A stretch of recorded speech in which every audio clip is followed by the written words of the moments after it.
The idea is that there are already an incredible number of American entrepreneurs that are solving the environmental crisis. I do not worry about climate change anymore because I have personally met the man, the woman that is solving every problem that you're worrying about.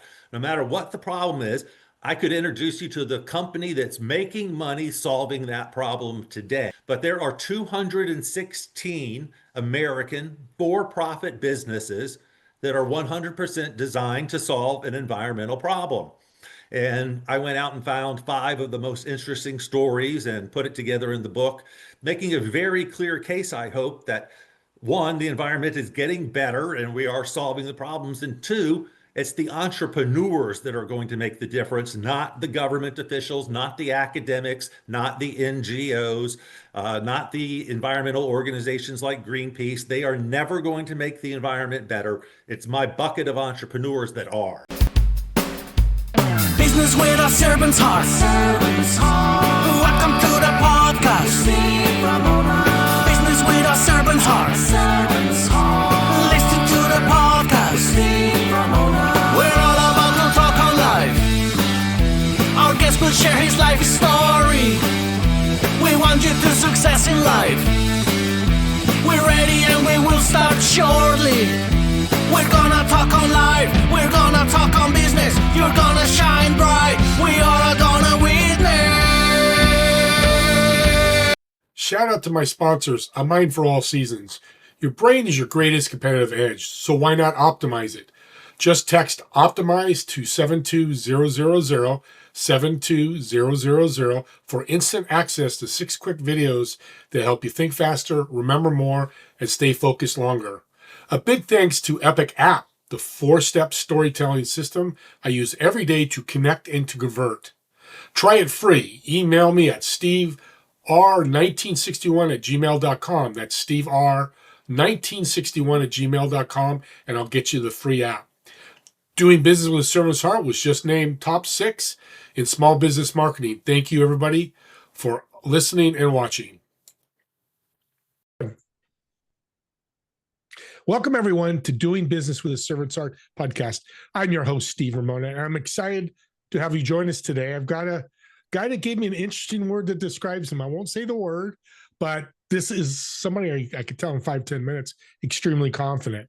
Before we jump on our guest, let's do our gratitude for the day. If I could use only one word to describe you, I'd say amazing. Do you look in the mirror and say you're amazing? I hope you do, because if you can say that, you can serve others and use that servant's heart to be able to serve and help people with impact. With that being said, let's bring our guest on. Hey, Jim, welcome to the show. Thank you for having me. Fun to be here. You said your superpower is listening. Why? A good listener. Why do you do that? Because I'm a shy introvert and I would rather listen to you than talk myself. What's the benefits? Listening is an incredible super skill. That's how you sell things. That's how you make people feel like they are valuable to you, that I actually listen to you and hear you and can quote you back to you. People love to have their ego stroked, and the number one way to stroke someone's ego is to pay attention to them and say, that's really interesting. Tell me more. Very cool. What's the wrong way to listen? With your phone in your hand or already thinking about what your next response is going to be, what you're going to talk about next. You shouldn't be sitting there while the other person is talking, going, how can I add to this conversation? Or planning what you're going to say, thinking about yourself while the other person is talking. Love that. I come up with a principle. I love that you're saying, that's why I'm delving into this, called the ASLA principle, ASLA. Ask, shut up, listen, and ask. And it's a tool or a principle or whatever habit, skill that people don't have. That's why they're pitching. And they're pitching. And they're pitching. What's your thoughts on people pitching? I love a good pitch at the appropriate time. You just have to do it at the appropriate time. Like when I say, tell me all about you and what you're doing, or it has to be at the appropriate time when someone has volunteered to be pitched. I'm not going to pitch you unless you've volunteered and say, tell me about that. How can I get a copy of that? How can I be part of that? That's powerful. You're a successful entrepreneur. You actually took a company from 0 to 12 million without outside capital. Give the tips to the audience. A lot of entrepreneurs on here looking for money. How they do that? How they get to 12 million with no outside money? Correct. Uh, we were absolutely excellent at bootstrapping. We didn't know that at the time. We had no idea what we were doing, but I had $2,000 limit on my credit card, and we never went more than that in the hole, and was able to bootstrap. I had customers paying for services that hadn't been rendered yet, things like that. And I got in trouble with Visa one time too. They slapped me with a $700,000 holdback. So you just have to, you know, pay attention and try to do it as honestly as you can. A lot of young and new entrepreneurs in this podcast that have reached out to me and talked to me and want to get educated. Explain what bootstrapping is and how they can do it. Bootstrapping is when your boots are mired down in the muck and mud, and you pull your foot up with your hand. You reach down and grab your bootstraps and move your foot forward with your hand. Then you move your other stuck foot forward with your hand. It's simply the process of not spending money unless you absolutely have to, spending as little money as possible and starting the business within the means of the business. You don't borrow money. You don't have obsessive loans. You're not getting venture capital or angel funding. You raise the money that you have, use the money that you have, and no more. So in our first year, that business that you referred to did $56,000 in revenue. We did $56,000 of expenses too. So it was a nice little zero profit for the year, but we survived to go into the next year when we made $256,000. And then the next year we did 1.7 million. So, you know, it's possible to bootstrap any business. People say that you can't bootstrap any, you know, it's not my industry. Well, on my radio show, I have interviewed someone who has bootstrapped every industry. Restaurants, you know, typically take millions of dollars to start. I can tell you how to do it for $5,000. I can point to the man who did it, built a restaurant empire on $5,000. And then the most famous example, of course, is Richard Branson bootstrapped Virgin Airlines. He was making money with the airline before he spent 1 cent. He already had a plane full of customers before he went and got his airplane. You know, and so bootstrapping is simply an entrepreneurial method of reducing risk, which I'm a big fan of, and living within the means of the business. You might grow a little bit slower, but I would rather grow slow than let you own part of the business. I tell entrepreneurs, I love this because I tell entrepreneurs, build it as they come. You have a coaching program, bring on your clients before it's done because they help you build your program. Happens all the time. Yes. The other question I get is multiple states, multiple areas. How do we operate in those, and what's the proper way of doing that? Because you've done it. Yeah, I don't remember. I think we were in 39 states and 4 different countries, I think. You know, it depends on the product. And if it has different rules and regulations in each state, our business did not. It was the same rules no matter where we operated. But you have to have really great systems to grow to 89 locations.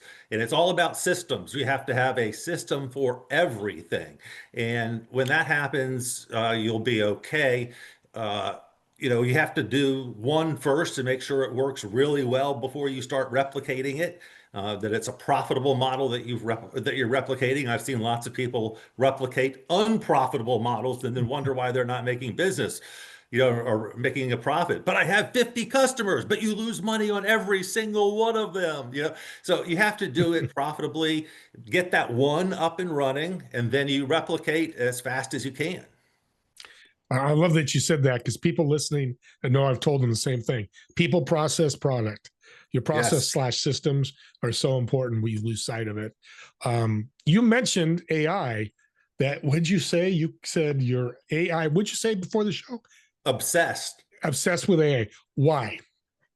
I'm finding it so useful. The amount of production that I've done in the last 2 months is mind-boggling, even by my standards. And I'm a great procrastinator, and I'm very, very good at doing everything last minute. But the AI, the more you use it, the more you will discover that it's useful. And I've come up with some really unique uses that I've been doing, some things that have made my business a lot more productive. I've had 3 or 4 books that have been sitting on a shelf for years that I was hoping to finish. I finished 3 books in the last 2 months Wow, with AI. with AI. Wow, that's powerful. What's the myth of AI and the humanization part of it?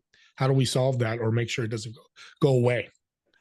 I'm concerned. I'm very concerned that Okay. it's going to go away. Right now, I'm on the Terminator track as far as how AI turns out. Um, the things that you hear are just so scary.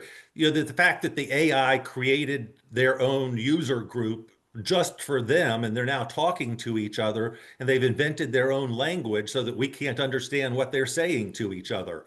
All of that's true and documented, and that's scary as hell. The fact that they're creating a language so that they can talk to each other without our involvement. Strangely, it looks very much like Egyptian hieroglyphics, their new language, which I thought was an interesting coincidence. But nevertheless, I don't like that. I don't like that they're getting together and talking about us behind their back. What's your next step then? There's a worry here of this. What do you do to make sure that worry doesn't affect Uh, I don't know that there is anything that us you? small Okay. time people can do.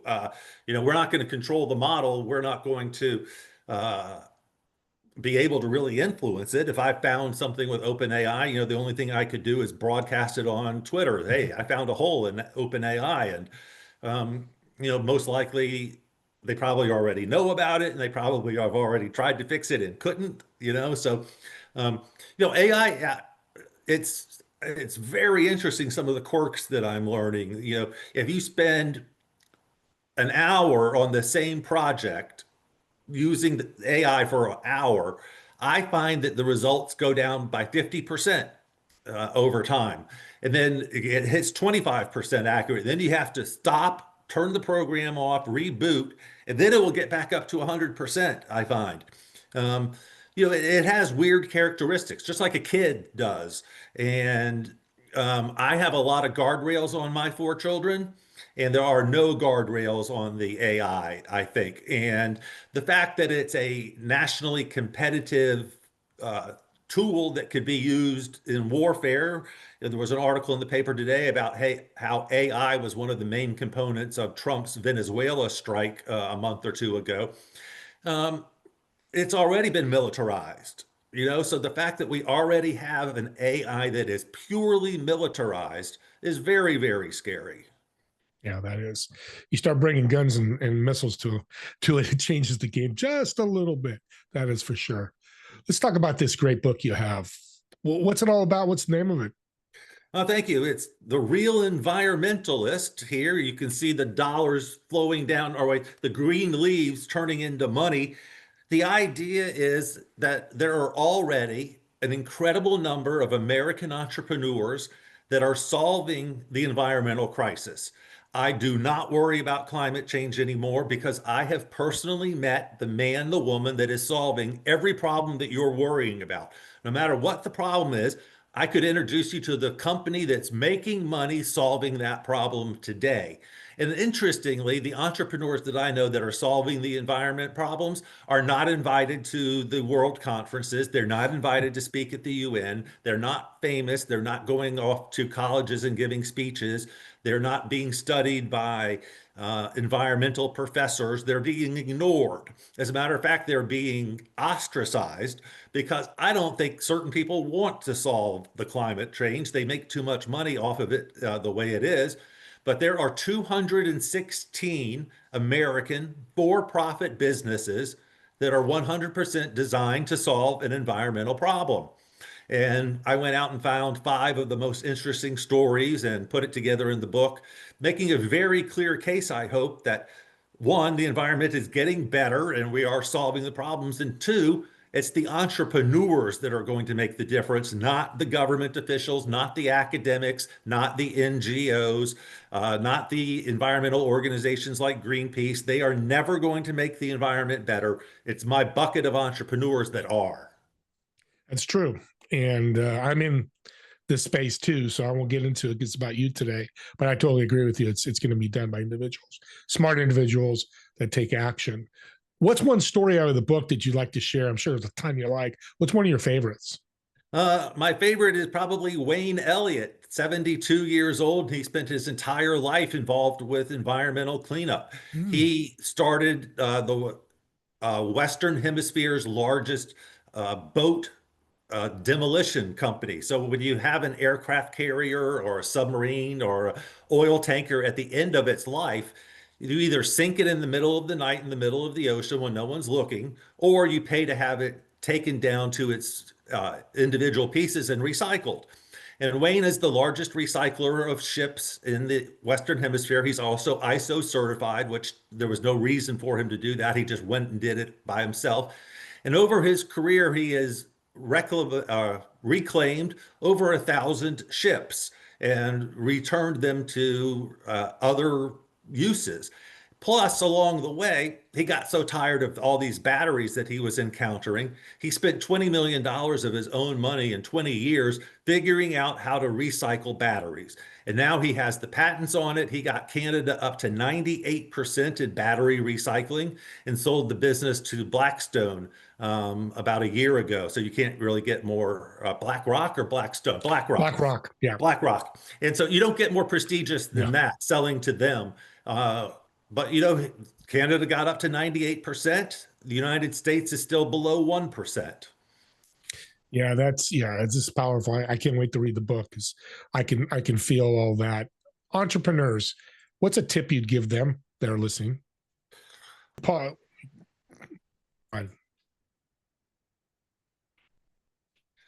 Well, I think one of the most important things is cash flow. You don't go out of business because you ran out of customers. You go out of business because you ran out of money and can't keep the lights on. So I'm obsessed with following cash flow and making sure that each individual gig is profitable, making sure that I'm not losing money on one particular thing that I'm doing. And so I focus obsessively on making sure that I can pay the bills for the next 3 months and that kind of thing. And that's so hard for a lot of, consultants, for example, who get involved in a project, they get really busy and they forget to do their marketing every day because they're so busy. They have a full pipeline. And then 3 months later, their pipeline is empty and they have to start up some marketing again. So, I'm just trying to maintain consistency with all of my things, post the same time every day, make sure I have money every day. Just a little bit slower and more consistent than a lot of entrepreneurs are. it's a marathon, not a sprint, as many people have heard. A lot of the audience has heard me say, we just take our day, get better 1% every day. Yes. Last question is startups, which I have a lot of people I talk to that are thinking about starting up a for-profit or even a nonprofit. What's that first step they should do? Well, I want to give you my thoughts on this. I have a very important thesis. Entrepreneurship is not about creativity, risk, or passion. And so everyone's obsessed with risk and creativity.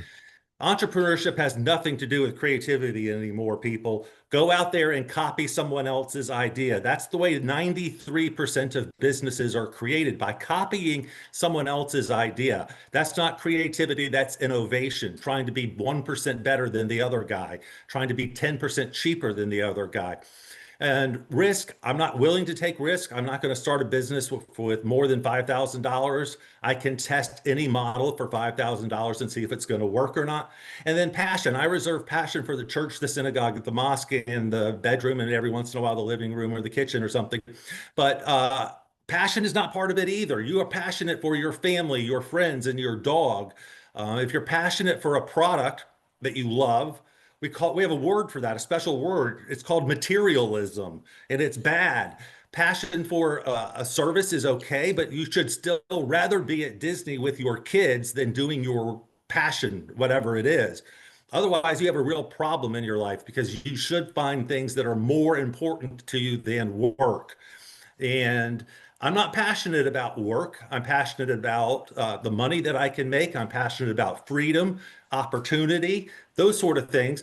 But I'm not passionate about what I sell. Sometimes I do become passionate, but I didn't start that way. The first company that you mentioned, the one that grew to 600 employees, I wasn't passionate for that until I started getting letters from satisfied customers saying, "Yeah, my child had not laughed in 2 years, and my child came home from your program giggling with a new best friend. You changed my child and make them happy."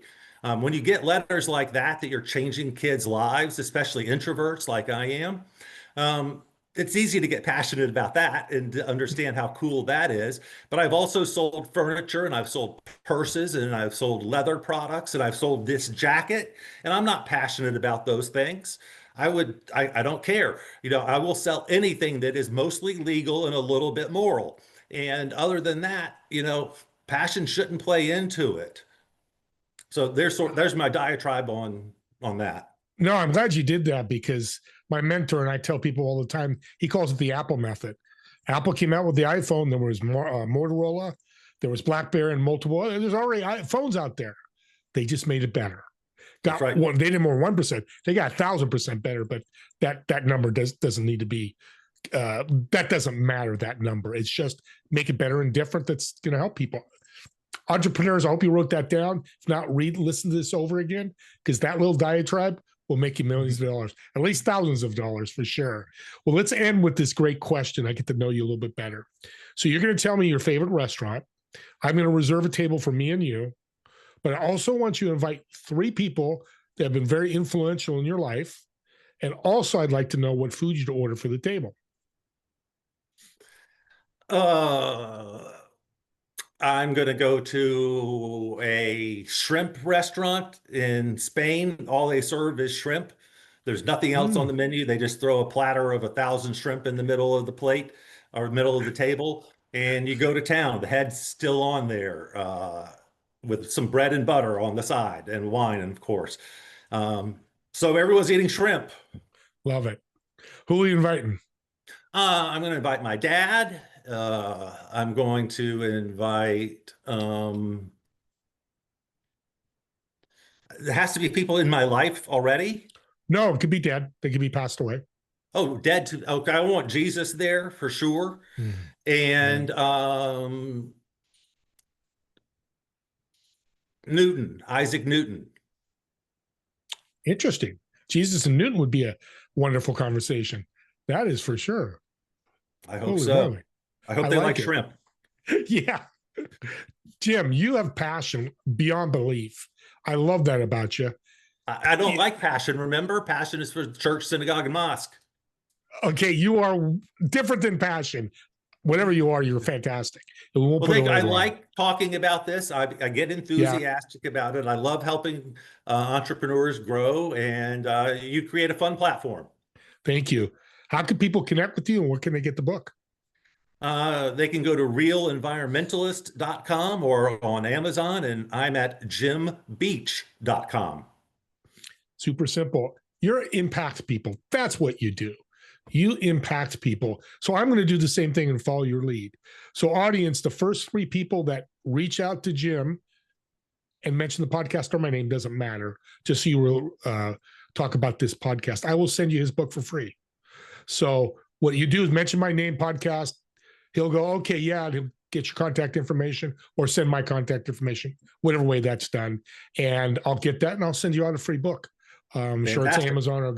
We'll get them started in the real environmentalists, the people really making an impact in the world, not the people on pedestals that really aren't doing that. And with that being said, subscribe to the YouTube channel, because this is a perfect channel. You're an entrepreneur, or you're listening to somebody that says, God, I want to be an entrepreneur. This is the podcast they need to listen to. Well, how do you get it? You subscribe, he gets it, you resonate, you send it as a gift. What a wonderful gift Jim would be, or jimbeach.com, or whatever way you connect with them. And did you make somebody's life, change their life? Did you make an impact? Absolutely. So with that being said, me and Jim want to thank everybody for watching or listening to this podcast. And we'll see everybody in the next episode of Doing Business with a Servant's Heart. Have a great day, everyone. Thank you.